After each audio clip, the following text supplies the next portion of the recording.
Yeah, I'm sure by now everybody they heard of Nye and Bob. Myself and Kurt, we've been in the country for now for about 46 years. And 46 years involved with basically industrial refrigeration with Kurt, and then I've done myself personally hell of a lot of commercial in my younger days.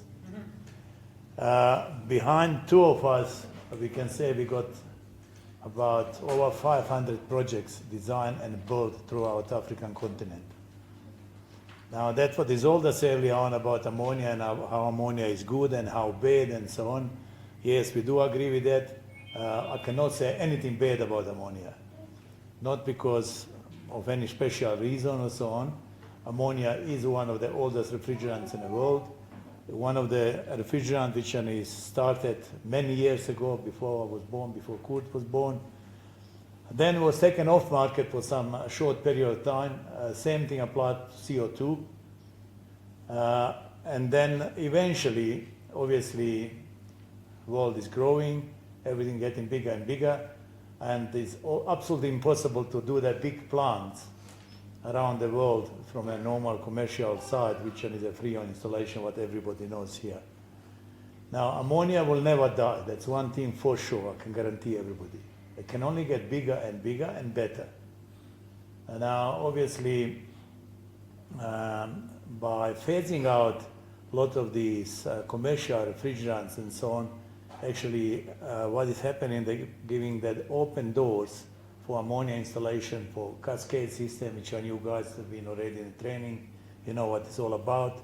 So instead of using cascades from Freon to secondary refrigerant like any glycol or waters or whatever, more and more we're using ammonia nowadays. What is a very important thing for every designer, which and also Isolde does here in Kurt, designer courses, industry, and then also basically a law being tough and harder and harder every single day.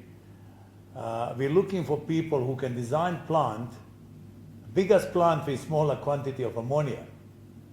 So nowadays we can do probably with 70 kilogram of ammonia, we're cooling the Nestle main headquarter in Bryanston, where on a daily basis over 500 people working there. And we got two plants, 70 kilogram each. Ooh. Now, if you take that to a normal commercial installation, a train or carrier or something like that, you will have a massive chiller, probably about 20 ton, somewhere in the basement, and then maybe, if you look at the situation of R22, you will have probably a couple of ton of R22 running the same plant. Now just think for yourself. 70 kilogram or 140 kilogram of ammonia against 1,000 kilograms of freon, which obviously is. But Isolde mentioned ammonia is also a very good thing, like basically self-alarming refrigerant as far as danger is concerned. On every commercial refrigerant, doesn't matter which one, is just the same killer as ammonia, but with ammonia, what Isolde said, you smell it, you go. With freon, any air conditioner in a house or CO2, that is definitely worse, because CO2 is 60% heavier than air. That means it sits on a low level. If a technician is working on a low level on his knees and so on, and if there's no one there to help him, and when he starts getting dizzy, that will be end of that technician. There's a silent death. And same thing applies to offices, for your air conditioning and so on. If that is a totally closed area, then it's just the same killer. So it's no way what people saying ammonia kills you. Yeah, sure. Everyone kills you. So that's exactly why Isolde and OTTC are going to that extra mile to train people and get people to obviously level required for our industry. And generally speaking, industry in South Africa and I would say around the world right now is bleeding from simply not having competent technicians, competent artisans and so on. Not only South Africa, it's around the world. But in South Africa, we are really hit very badly.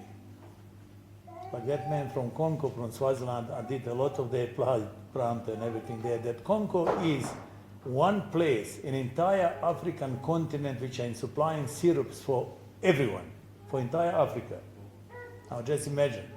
And that's in Swaziland, that's where he is there. So, guys, whoever went through that course, the diploma which Isolde is basically saying, she likes to keep the German standard and so on. We can't take out of her blood anyway. So even if you try very hard, you're not going to win. So don't waste your time. But again, it's nothing really that is more than what is a requirement. That's why she wants to be here. She wants to do the things right. To get diploma for $250, that's also possible, but you're not going to get it here. And we don't need that. Unfortunately, in South Africa, we're going a little bit slow on that side because we're battling actually to get even technicians for ammonia, never mind for CO2 plant. Because CO2 is an excellent refrigerant, but is a very dangerous refrigerant.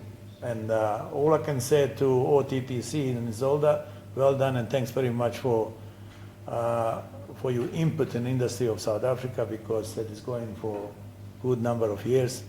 And you have gone through your doors, yeah, what now, about how many people in total? Ammonia diplomas. No, so everything altogether, 300 ammonia. Everything, oh, I haven't counted, but I'm talking about around about 10,000 participants on courses. Well, there you go. And ammonia is the... ammonia diplomas we might have, I must count actually, I want to do that. I think it was 350 something. ammonia diplomas.